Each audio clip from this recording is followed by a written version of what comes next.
Hello everyone, it's Jared, coming to you live from my own personal sacred space, my living room couch. The place where I pray in the morning, take important phone calls and emails, pet my cat, eat dinner, socialize with my friends, and yes, even go to church on Sunday morning. It's a bizarre situation for everyone.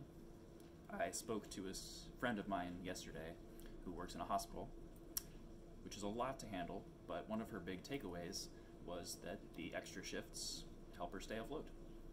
She's looking on the bright side, which can be hard to do in a crisis, but there's always a bright side, even if it's just a candle. But it's not just a candle, is it? It's a candle in a chalice, which means something to us. It's a symbol of our connection, which we need now more than ever as we keep a safe social distance. I think that that's my main focus as I embark on this journey. The things that make me feel connected. This time last week, I was isolating myself in a hotel room in Austin, Texas.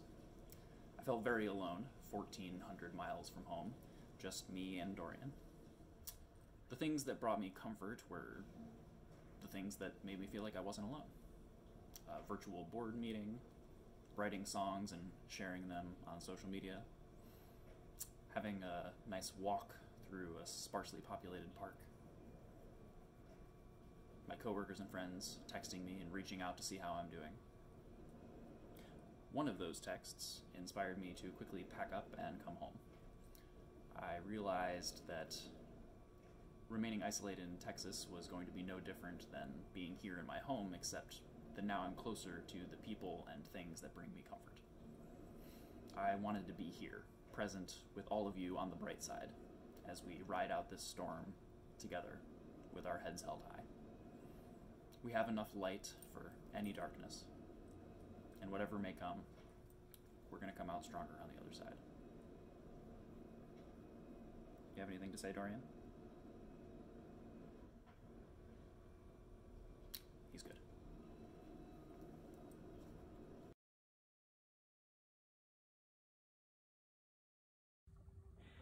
Hi, I'm Jessie Jones, and I'm sitting outside with my chickens and ducks, our chickens and ducks, so that you can see their entertaining ways while I speak to you about crisis. Wise people in my life have helped me to see the need to take a giant step back and reframe this global crisis as an opportunity.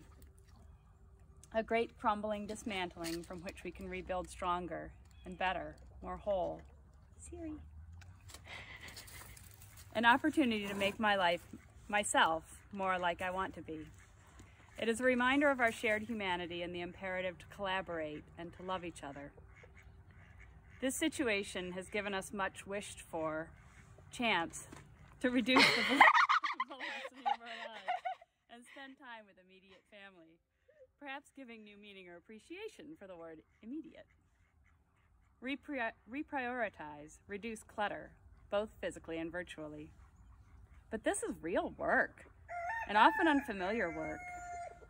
The work itself brings challenges, quite apart from the myriad and terrible challenges heaped upon many of us by the crisis.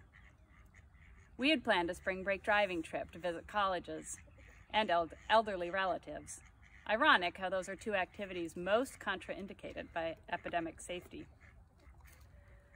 Seeing the writing on the wall, we canceled our trip and I created an alternative plan to tackle long overdue household projects of decluttering. Partly the emotional toil of transitioning space from childhood to teen, and partly because it seems like everything is still lying where it fell when I went from part-time to full-time work outside the home 5 years ago. Originally, this plan included rewarding diversions, visits and overnights with friends, and excursions for dining, exercise, and entertainment. Long periods of quiet isolation are a precious gift to an introvert like me, but a cruel, intolerable sentence to extroverts like my daughter. For me, it's essential to acknowledge that what I am undertaking is new and different and hard, and it will require focus and ingenuity and dedication and self-compassion. This isn't just housework. This isn't just family time, and it isn't just spring break.